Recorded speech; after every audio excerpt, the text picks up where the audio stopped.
Welcome everyone, Dr. Michael Lamas here for teaching subjects, and today we will discuss the types of verbs in English. We will focus on how mastering them will help you succeed in the IELTS exam. Verbs are essential in English because they show actions or states of being. So whether you're describing what someone does, how they feel, or expressing complex ideas, understanding verbs will help you create clear and effective sentences. And this knowledge will support you in expressing opinions, forming coherent sentences, and demonstrating grammatical range, especially in the speaking and writing sections of the IELTS. Okay, so let's discuss the main types of verbs. So verbs can be classified into four main types. There's action verbs, linking verbs, helping verbs, and modal verbs. Each of these play a unique role in shaping sentences. Now, action verbs show what someone or something does. Linking verbs connect the subject to information that tells us more about it. Helping verbs assist in forming different tenses or moods, and modal verbs express abilities, possibilities, or obligations. So let's discuss all four of these one by one. So action verbs. So action verbs are some of the most commonly used in the English language. They describe something a person, animal, or object does. So whether it's physical like run or mental like think. So let's take a look at some couple of examples here. So in the sentence, I run every morning, here the word run is an action that you can physically see. If we take the sentence, she thinks about the future. So in this case, thinks is a mental action.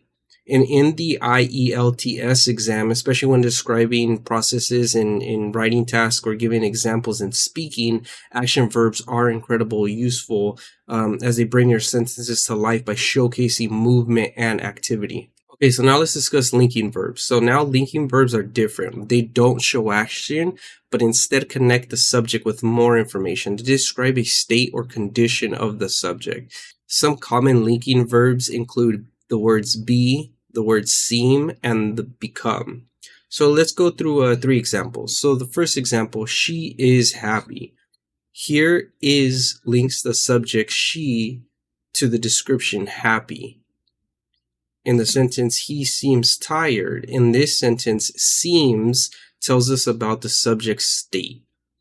In the next sentence, the weather became cold. Became helps explain the change in the weather's condition. And using linking verbs adds depth to your sentences, especially when you're describing people, things, or situations in the IELTS writing tasks. Okay, so the next one is helping verbs, also called auxiliary verbs. And these play a supportive role. So what they do is they help the main verb express different tenses, moods, or voices. And some of the most common ones are have, do, and will. So let's do 3 examples. So for the first sentence, I have finished my work. The helping verb have helps create the perfect tense here, okay? The helping verb have helps create the perfect tense. I have finished my homework. Great. So for the second sentence, do you understand? So in questions, helping verbs like the word do help form the sentence. So in this case, do you understand? The helping verb here is the word do. Now for the third sentence, she will visit tomorrow. Will, the word will, indicates future action in this case. And for those taking the IELTS exam, helping verbs is important when you're forming questions or expressing time, especially when you need to show some tense variation. So it's good to have that in your vocabulary when you're doing the writing and the speaking sections of the exam.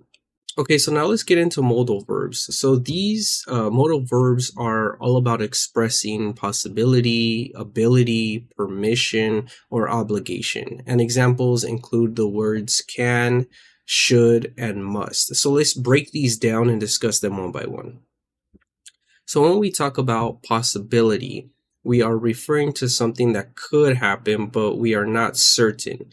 Common modal verbs used to express possibility are the words might, may, and could. And these words are useful for discussing hypothetical situations or if you're making predictions. So for example, it might rain later today. Here the word might indicates that rain is possible, but we are not sure. Another example sentence is she could win the competition. The word could expresses that it is possible for her to win, but it's also not guaranteed. So when you use modal verbs to show possibility, it adds sophistication to your language, allowing you to discuss uncertainty, especially in writing tasks that ask for opinions or predictions. Okay, good. So now let's talk about ability. So modal verbs like the words can and could are used to show ability. They tell us what someone is capable of doing. So for example, in the sentence, she can swim, this means she has the skill or the ability to swim. In the past, we would use could. So, for example, when I was younger, I could run very fast. The word could is showing past tense, that back when I was younger, I was able to run very fast.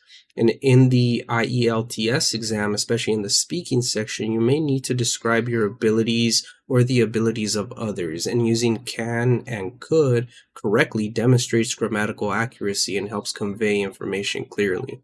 Okay, so now let's discuss permission. So when it comes to permission, we use modal verbs to ask for or give consent to do something. And the most common modal verbs for permission are the words can, could, and may. So for example, can I leave early? Here, can is used to ask for permission, and a more formal version would be may I leave early. In this case, the word may is polite and more formal, which is especially useful in academic or professional settings. The word could is also polite when asking for permission, such as, could I use your phone, please? And for those taking the IELTS exam, especially in the speaking test, you may be asked to roleplay a situation where you need to ask for or grant permission, and using the appropriate modal verbs helps you sound polite and respectful. Okay, so lastly, let's talk about obligation. Obligation means that something must be done, and modal verbs like must and should express this. So the word must is used when there is a strong obligation or necessity. So for example, you must wear a seatbelt. In this sentence, must wear a seatbelt, you're saying that it's not optional, right? It's required. There's a necessity to it. However, if you use the word should is less strong than must and is often used to give advice or recommendation. So, for example, you should study more for your IELTS exam. This implies that it is a good idea or recommended, but not absolutely necessary. And understanding the difference between must and should is important when discussing rules, advice, or obligation, especially in your writing tasks. The word must indicates an absolute requirement, while should suggests something advisable but not mandatory. Okay, so now let's take a closer look at the difference between regular and irregular verbs, and understanding the distinction between the two is important for writing and speaking in English. So regular verbs follow a predictable pattern when changing from the present to past tense and past participle. To form the past tense, you simply add the ed or sometimes just d to the base form of the verb. So for example, work becomes worked, and in another example, play becomes played. But it's also important to note that the pronunciation of the ed ending can vary. So to take the past two words that we just used right now as an example, in the word worked, it's pronounced more like a T sound, right? Worked. You hear that T. Whereas played, it sounds like D, right? Played, played, worked, worked, right? And these small variations in pronunciations are something to be mindful, especially in the speaking sections, as clear pronunciation of past tense forms will enhance your fluency and also your coherence. Now, regular verbs are the easier category to learn because of this consistent pattern, and once you know the rule, you can apply it to thousands of verbs. However, not all of them work this way, right? So the next type is the irregular verbs. So irregular verbs do not follow a predictable pattern. So instead of adding ed to form the past tense, their forms can change entirely, and there is no specific rules that govern these changes. So let's take a look at a couple examples, right? The verb take becomes took in the past tense and taken in the past participle.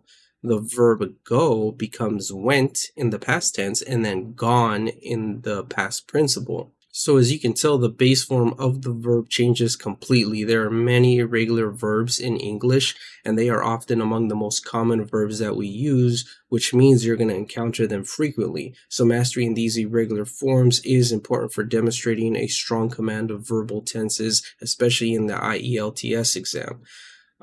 So let's also talk about the past participle of irregular verbs. The past participle form is used with perfect tenses. So for example, I have taken the test. She has gone home. And it's not enough to only know the past tense forms. You also have to be familiar with the past participle, but we'll get that into a later video. I just wanted to briefly mention it in here.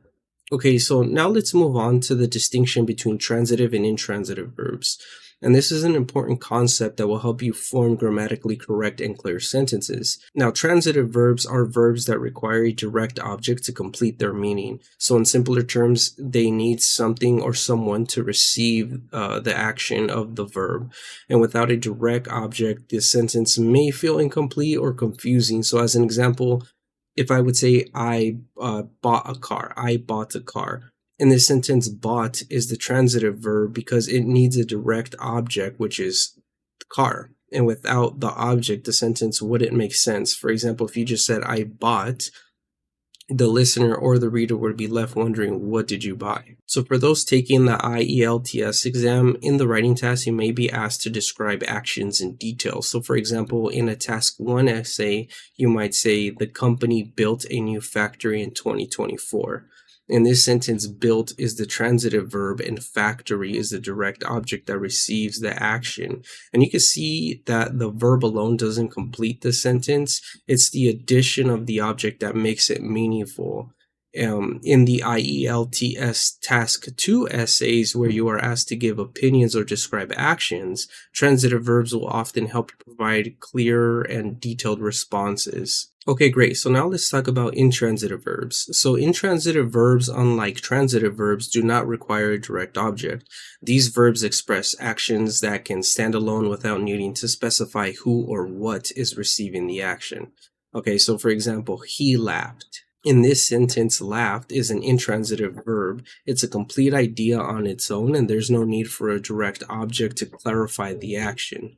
The sentence doesn't leave the reader or the listener asking for more information. It's clear that he performed the action of laughing. In another example, the baby cried. In this sentence, cried is also intransitive because the action does not need an object. It's simply describing what the baby did. So for those taking the IELTS exam, intransitive verbs are frequently used in speaking tasks when you're asked to describe activities, routines, or events, right? So for example, yesterday I woke up early and exercised. In this case, woke up and exercised are both intransitives. They describe the actions without requiring any additional information. So it's important to fully grasp these verbs because proper uses demonstrates advanced grammatical understanding. Okay, great. So now let's get into phrasal verbs. So these are an essential part of the natural English, as phrasal verbs are verbs combined with one or more particles, either prepositions or adverbs, which completely change the meaning of the original verb. They can sometimes be tricky because the meaning of the verb often isn't obvious just by looking at the individual words. Okay, so what exactly are phrasal verbs? A phrasal verb consists of 2 or sometimes 3 parts. The first is a base verb such as look, take, give, or break. Next, a preposition or an adverb that follows it, like up, in, out, or down. When you combine these, the meaning of the verb often changes completely. So, as an example, look, the word look means to use your eyes to see something. But when you add the word up to it, it becomes look up, which means to search for information, often in a dictionary or online. So in the sentence, I looked up the words in the dictionary. Another example is give. And give means to provide something to someone. But when you add the word in, it becomes give in, which means to surrender or stop resisting. She finally gave in to his request. And it's important to note that the meaning of the phrasal verbs can be very different from the meaning of the base verb. And this makes phrasal verbs a bit challenging for non-native speakers, but using them will make your speech and writing sound more natural and more fluent. Now, phrasal verbs can be either separable or inseparable, which refers to whether or not you can place the object of a verb between the verb and the particle. So for separable phrasal verbs, the object can go between the verb and the particle. So for example, she picked up the book or she picked the book up. Both forms are correct in this case. Picked up is separable and you can place the book between the verb and the preposition. Now, inseparable phrasal verbs, the object cannot be placed between the verb and the particle. It must come after the phrasal verb. So, for example, he ran into an old friend. You cannot say he ran an old friend into. In this case, ran into is inseparable, and the object must follow the entire phrasal verb. Okay, so let's briefly recap the types of verbs that we've covered today. So the first one, action verbs. These verbs show action or things the subject does, like run or think. They are important when describing processes or giving examples. Second, linking verbs. Linking verbs like the words be or seem connect the subject to information about its condition or state. They help give more detail about the subject. Number 3, helping or auxiliary verbs. Helping verbs such as have, do, and will work with main verbs to form different tenses or questions. They are essential for creating correct verb forms. Number 4, modal verbs. Modal verbs like the words can, should, and must express things like possibility, ability, permission, or obligation. And these are useful for advice and making recommendations. Number 5 is regular versus irregular verbs. Now, regular verbs follow a predictable pattern in the past tense, like work becomes worked, while irregular verbs do not, like go becomes went. And it's important to use them accurately. Transitive versus intransitive verbs. Now, transitive verbs need an object to complete their meaning, like buy a car, while intransitive verbs do not require an object, like he laughed. Knowing the difference helps you form correct sentences. Now, phrasal verbs are verbs combined with prepositions or adverbs, which change their meaning. Examples include look up or break down. They add variety and fluency to your speech and writing. So with that, if you found this video to be helpful, be sure to give it a like, subscribe to the channel, and if you have any questions, feel free to comment them down below. I answer every single question, and thanks for watching, and I'll see you on the next video. Thank you.